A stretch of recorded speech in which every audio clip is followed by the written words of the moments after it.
আমি তো আপনাকে বিয়ে করার জন্য নাটক করিনি। আমি তো নাটক করেছিলাম আপনাকে বাসা থেকে তাড়িয়ে দেওয়ার জন্য, যাতে লোকজন আপনার সম্পর্কে খারাপ জানি আপনি ভয় আর কোনোদিন এই বাড়িতে আসবে না। আমি তো এই জন্য নাটক করেছিলাম। আর আপনি বিয়ে করে নিয়ে এলেন। আমার কথা শোনার পর বাড়ির মালিক আমাকে জোরে একটা ধাক্কা মেরে বিছানায় ফেলে দিল। তারপর কি হয়েছিল বন্ধুরা জানতে ভিডিওটি শেষ পর্যন্ত দেখতে থাকুন। তবে মূল ভিডিওটি শুরু করার আগে তোমাদের কাছে একটা রিকোয়েস্ট, তোমরা যারা এখনও আমার চ্যানেলটিকে সাবস্ক্রাইব করেননি তারা আমার চ্যানেলটিকে সাবস্ক্রাইব করে পাশে থাকবে। তাহলে আসল ঘটনাটি শুরু করি। আমার সব কিছু শেষ হয়ে গেছে। এই লোকটা আমার সম্মান নষ্ট করে দিয়েছে। আমি কাউকে মুখ দেখানোর মতো অবস্থায় থাকলাম না। এখন আমি কোথায় যাব? বাড়ি ভাড়ার টাকা নিতে এসে তো আমাকে সব শেষ করে দিয়েছে। আমি কান্না করতে করতে চিৎকার চেঁচামেচি জুড়ে দিলাম, যাতে আমার অবস্থা দেখে সবার আমার প্রতি করুণা হয়। ছোটবেলা থেকেই আমার অভিনয় করার খুব শখ ছিল। তাই আজকে আমি এমন অভিনয় করেছি যে সবাই আমার মিথ্যা অভিনয় ফেঁসে গেছে। পুরো এরিয়া আমাদের বাড়ির বাইরে একজোট হয়ে গেছিল। সবার সহানুভূতি আমার সাথে ছিল। সবাই আমার বাড়ির মালিককে অভিশাপ দিয়েছিল। আর আমার বাড়ির মালিক সবাইকে নিজের নির্দোষ হওয়ার কথা বলেছিলেন। কিন্তু সেখানে উপস্থিত লোকেদের মধ্যে কেউ তার কথা বিশ্বাস করছিল না। আমি একজন 12 বছরের মেয়ে। আর আমার অবস্থা খুব খারাপ ছিল। এই কারণে সবার আমার উপরে সহানুভূতি ছিল। আমি কান্না করতে করতে তারা চোখে বাড়ির মালিককে দেখছিলাম যে নিজেকেই দের হাত থেকে বাঁচানোর চেষ্টা করছিল। মালিক কিছুক্ষণ আগেই ভাড়া চাইতে আমাদের বাড়িতে এসেছিল। আর আমি এমন অভিনয় করলাম যে তার কাছে নিজের সম্মান বাঁচানোর কোনো রাস্তাই বাকি রইল না। আমাদের বাড়ির মালিক খুবই ভদ্রলোক। সে যদিও কিছুটা রাগী আর জেদি ছিল, কিন্তু কখনোই আমার উপরে খারাপ নজর দেয়নি। আজকে সে যখন ভাড়া চাইতে এসেছিল তখন আমার উপরে খুব রাগ দেখাতে শুরু করেছিল। কেননা আমাদের গত কয়েক মাসের ভাড়া বাকি ছিল। আজকেও আমাদের কাছে তাকে টাকা দেওয়ার জন্য কোনো টাকা ছিল না। এই কারণেই আমি অনেক চিন্তা ভাবনা করে বাড়ি ভাড়া বাঁচানোর জন্য এই নাটক করেছিলাম। আর এটা বলে তাকে বাড়ির ভিতরে নিয়ে আসবে। আজকে আমি অর্ধেক ভাড়া দিয়ে দেব। প্রথমে তো সে আমাকে না করতে লাগল, কিন্তু আমি তাকে চালাকি করে ভেতরে ডেকে নিলাম। আমি তাকে বললাম যে বাইরে খুব গরম, আর আপনি এত দূর থেকে হেঁটে এসেছেন। ভিতরে আসুন, আমি আপনাকে ঠান্ডা শরবত দিচ্ছি। সে জানত না যে আমার মা বাড়ির ভিতরে নেই, আর আমি বাড়িতে একলা আছি। সেই বেচারা তো অজান্তেই। আমার বারবার বলাতে সে বাড়ির ভেতরে আসে। আর সুযোগ দেখে আমি বিছানার চাদর টেনে নিচে ফেলে দিলাম। নিজের চুল এলোমেলো করলাম। আর খুব তাড়াতাড়ি করে এক নাটক করার প্রস্তুতি নিলাম। তারপর অভিনয় করতে শুরু করলাম। এত চালাকি চেহারা এত তাড়াতাড়ি করছিলাম যে আমার 35 বছরের বাড়ির মালিক হতভম্ব হয়ে গেছিল। তার তো মাথাতেও এরকম কিছু ছিল না আমি এত জঘন্য কিছু করব। আমি তাকে টাকা দেওয়ার বদলে নিজের আমার মনে হয়েছিল এভাবে আমাদের থেকে জান বেঁচে যাবে। আমার এই ব্যবহারে সে খুব বেশি ভয় পেয়ে গেল। কিন্তু এর আগে সে আমার এই ব্যবহার চিন্তাভাবনা বুঝতে পারে। তার আগে আমি এমন চেঁচামেচি জুড়ে দিলাম যে সে কিছু বোঝার বা পালানোর সুযোগ পায়নি। এটা একটা ছোট পাড়া। এখানে সবার বাড়ি একে অপরের সঙ্গে লাগানো। তাই আমার হালকা চিৎকারে আশেপাশের সব লোক বাড়ির বাইরে জড়ো হয়ে গেল। বাড়ির মালিক রেগে আমার দিকে ঘুরছিল। তার মুখে রং সাদা হয়ে গেছে। সে তো কখনো স্বপ্নেও ভাবেনি যে আমি এমন কোনো রকম ব্যবহার করতে পারি। এখন যখন সে বুঝতে পারে আমি তার সাথে কি করেছি, তখন সে আমাকে ধমকাতে লাগল যে যদি আমি চলনা বন্ধ না করি তাহলে সে আমাকে বাড়ি থেকে চিরদিনের জন্য ধাক্কা মেরে বের করে দেবে। কিন্তু আমি ভেবে নিয়েছি আমি তার কোনো কথাতেই ভয় পাব না। আমি তার ধমকিতে ভয় না পেয়ে ঘরের দরজা খুললাম আর চিৎকার করতে করতে বাইরে বেরিয়ে এলাম। আমার মাথার এলোমেলো চুল দেখে লোকের চোখ বড় বড় হয়ে গেল। বাইরে উপস্থিত লোকেরা আমাকে এই অবস্থায় দেখে কানে কানে কথা বলতে লাগল। আমি কান্না করে এমন হাঙ্গামা সৃষ্টি করলাম যে সেখানে উপস্থিত মহিলারা আমাকে সান্ত্বনা দিচ্ছিল। আমার উপরে তাদের করুণা হচ্ছিল। আর তারা বাড়ির মালিককে উল্টোপাল্টা কথা শোনাচ্ছিল। যার মুখে যা আসছিল সে তাই বলছিল। বাড়ির মালিককে কেউ এটা বলে ধমক দিচ্ছিল যে দেখে তো সরল সোজা আর ভদ্রলোক মনে হয়, কিন্তু যুবতী মেয়েকে একলা বাড়িতে দেখে নিজের আসল রূপ দেখিয়ে দিয়েছে। মানলাম এরা গরিব মানুষ ভাড়া দিতে পারেনি, কিন্তু এর মানে এই নয় যে কোনো মানুষ এসে আমাদের মেয়েদের মান সম্মান হানি ঘটাবে। এই মেয়েটা শুধু এখানে না, আমাদের পাড়ার মেয়ে, তাই বাড়ির মালিকের এই জঘন্য উদ্দেশ্য ব্যাপারে আমরা চুপ থাকব না। এরা আসে এই লোক যারা আমাদের গরিব কখনো অনুভব করেনি আর না কখনো আমাদের বাড়ির অভাবের কথা আমাদেরকে জিজ্ঞাসা করেছি। কিছু লোক তো আগুনে ঘি ঢালার কাজ করেছে, আর বাড়ির মালিকের উপরে হামলা করার চেষ্টা করছি। এই চেঁচামেচির ভিতর আমার মা ও বাজার থেকে ফিরে এসেছে, আর এই সব কিছু দৃশ্য দেখে হতভম্ব হয়ে জোরে জোরে কান্না করতে লাগল। মা জানত না যে আমি এটা অভিনয় করেছি, তাই মা অন্যদের মতো বাড়ির মালিককে দোষারোপ করেছিল। এরপরে পাড়ার মহিলারা বাড়ির মালিককে বলতে লাগল, তুই মেয়েটার সম্মানের উপর হাত দিয়েছিস, এখন এই বেচারিকে বিয়ে করবে কে? এটা তো সারা জীবন নিজের মায়ের উপর বোঝা হয়ে থাকতে হবে। তো এই অপরাধেই শাস্তি হওয়া উচিত যে তুই এখন এই মেয়েকে বিয়ে করবি আর এই বাড়ির মেয়ের নামে করে দিবি, না হলে আমরা তোর এরিয়াতে পা রাখাও মুশকিল করে দেব, আর তোর বিরুদ্ধে পুলিশের রিপোর্ট লেখান। বাড়ির মালিক সবাইকে বোঝানোর অনেক চেষ্টা করুন যে সে কিছু করেনি, ও একজন ভদ্র বিবাহিত মানুষ, কিন্তু ওর কথা কেউ শুনল না। সবাই একজোট হয়ে তার উপর এমন চাপ সৃষ্টি করল যে সে রাজি হয়ে গেল। কিন্তু এই সমস্ত নাটকের সময় আমি বিয়ের ব্যাপারে ভাবিনি।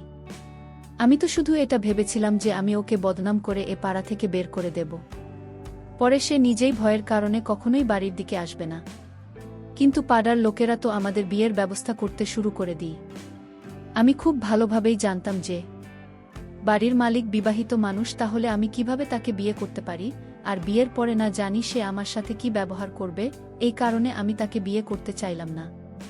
কিন্তু সেখানে যতজন মহিলা দাঁড়িয়েছিল সবাই মিলে আমাকে বোঝাতে লাগলো আর বলতে লাগলো, এখন তোকে কেউ নিজের করে নেবেন না, তো সারা জীবন বরবাদ হয়ে যাবে। তুই কিভাবে কাউকে মুখ দেখাবে বল, লোকজন কথা শোনাবে, এই জন্য এটাই ভালো হবে তুই বিয়ে করেনি। এই আমার চালাকি আমার উপরে ভারী হয়ে ফিরে এলো। আমার মা ও আমাকে বোঝাতে লাগলো, যা হয়েছে সেটা ভুলে যা, বাড়ির মালিক ভালো মানুষ, কোনো কারণে হয়তো শয়তানের খপ্পরে পড়েছে, এটাকে বিয়ে করে নে, উত্তর জীবন সুন্দর হয়ে যাবে। এমনিতেও আমরা এত গরিব, তার উপরে তোর মাথার উপরে বাবার ছায়া নেই, তারপরে তোকে এই অবস্থায় কে বিয়ে করবে? এরপর সবাই মিলে এই বিয়ের জন্য আমাদের দুজনকে বাধ্য করে দিন, আর এতগুলো লোক মিলে আমাদের দুজনের জবরদস্তি বিয়ে দিয়ে দিন। আর বিয়ের সময় বাড়ির মালিককে এই বাড়িটা আমার নামে লিখে দিতে হয়, যে বাড়ি ভাড়ার জন্য সে এতটা হাঙ্গামা করতে থাকত। নিজের এই বিজয়ের জন্য একদিকে মনে মনে খুশি হচ্ছিলাম যে বাড়ি আমার নামে হয়ে গেছে, আর এখন আমাদেরকেই বাড়ির জন্য ভাড়া দিতে হবে না। কিন্তু অন্যদিকে এই বিয়ে আমাকে টেনশনে ফেলে দিচ্ছিল না। জানি কিভাবে এই মালিকের থেকে নিজের জীবন সাজাতে পারব। আমি কিছুই বুঝতে পারছিলাম না।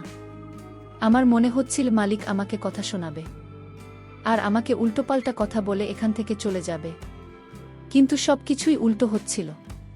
বাড়ির মালিক আমার মায়ের দিকে তাকিয়ে বলতে লাগল, এখন আপনার মেয়ে আমার বউ, এই কারণে আজ থেকে এই বাড়িতেই থাকবে, আমি ওকে আমার বাড়িতে নিয়ে যাচ্ছি। মালিকের কথা শুনে আমার হুঁশ উড়ে গেল। আমি ভাবতেও পারছি না যে এরপরে আমার সাথে কি হবে। আমার এই আইডিয়া একদমই ছিল না যে সে আমাকে নিজের সাথে নিয়ে যাওয়ার কথা বলবে, যেহেতু সে আগে থেকেই বিবাহিত, বাড়িতে তার বউ আছে। আমার অনেকবার মানা করার পরেও মালিক আমাকে বলল, আজকে আপনার মেয়ে এই বাড়ি থেকে বিদায় হচ্ছে, এখনই আমার দায়িত্ব আর আমার সাথে থাকবে, আর এই বাড়ি আজ থেকে আপনার, আপনি এখানে শান্তিতে থাকুন, আর আমি কখনোই আপনার কাছে ভাড়া চাইতে আসবে না। সেই লোকটা রেগে আমাকে টানতে টানতে নিজের গাড়িতে বসিয়ে নিজেও গাড়িতে উঠে বসল। তার সঙ্গে একা গাড়িতে বসার সাথে সাথে আমার হাত পা কাঁপতে লাগল, কেননা এখন তো আমার মা আমার সাথে ছিল না, আর না তো পাড়ার লোকেরা। না জানি আমার সাথে কি হতে যাচ্ছে।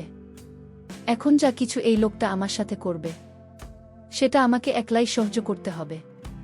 মালিকের চোখে রাগ আর ঘৃণা দেখে আমার তো জীবন বেরিয়ে যাচ্ছিল। না জানি সে আমাকে কোথায় নিয়ে যাচ্ছে।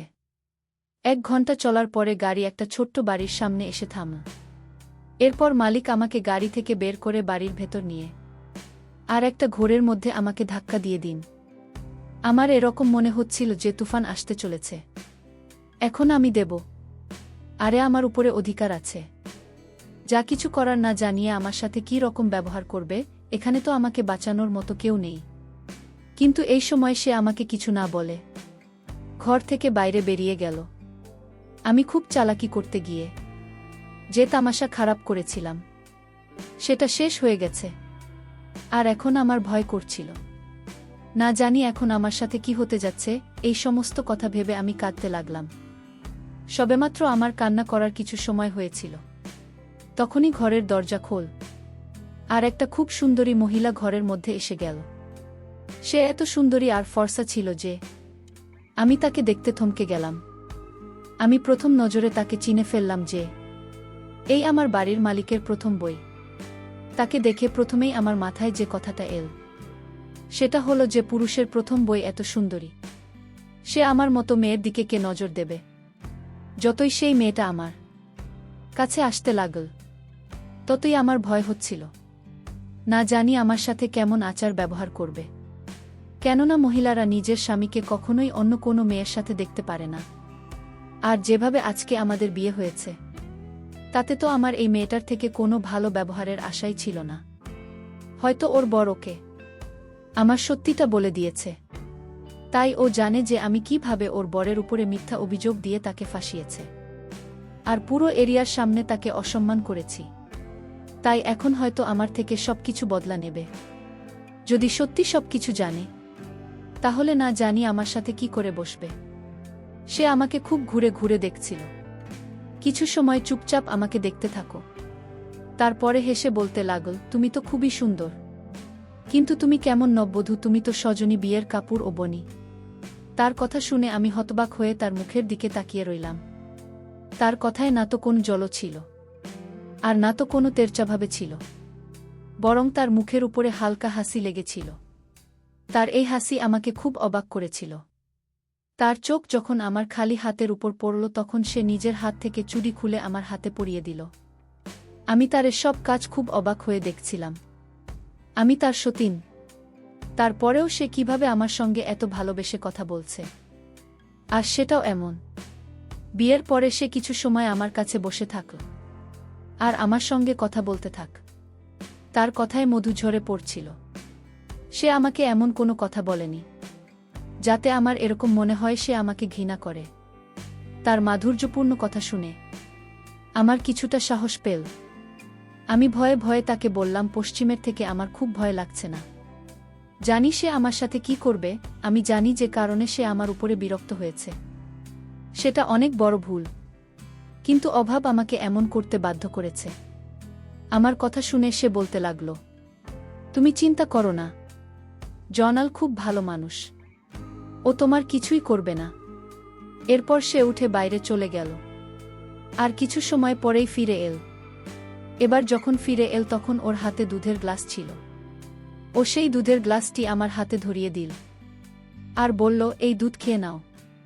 আর তুমি দেখো জয়নাল তোমার উপরে একদমই রাগ করবে না। ও দুধের গ্লাস আমাকে ধরিয়ে দিয়ে তারপরে ঘর থেকে বাইরে বেরিয়ে গেল। আমার খিদে পাচ্ছিল, কেননা এই সময়ে নাটকের কারণে আমি দুপুরের খাবার খেতে ভুলে গেছিলাম। তারপরে বিয়ের চক্করেই বাড়িতে আসতে রাত হয়ে গেল। এই কারণে আমিও সেই দুধের গ্লাস শেষ করে দিলাম আর ঘরের মধ্যে এদিক ওদিক দেখতে লাগলাম। সবেমাত্র কিছু সময় কেটেছিল, তখন ঘরের দরজা আবারও খুলে।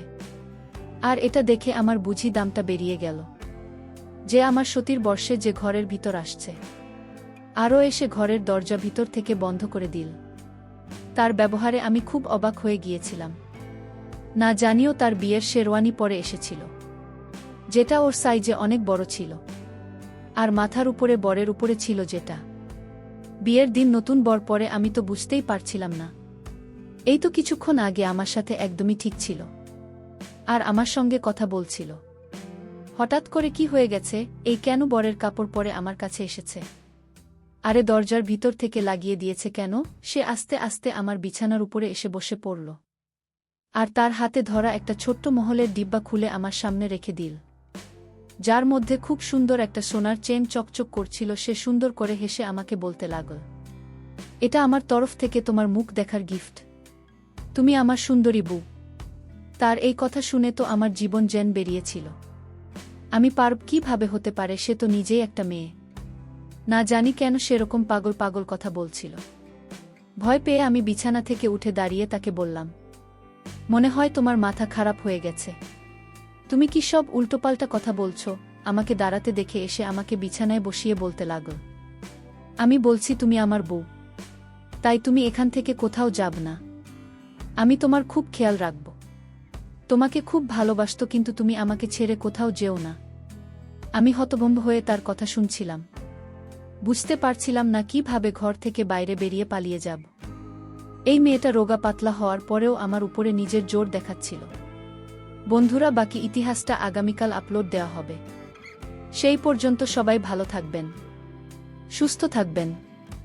ধন্যবাদ।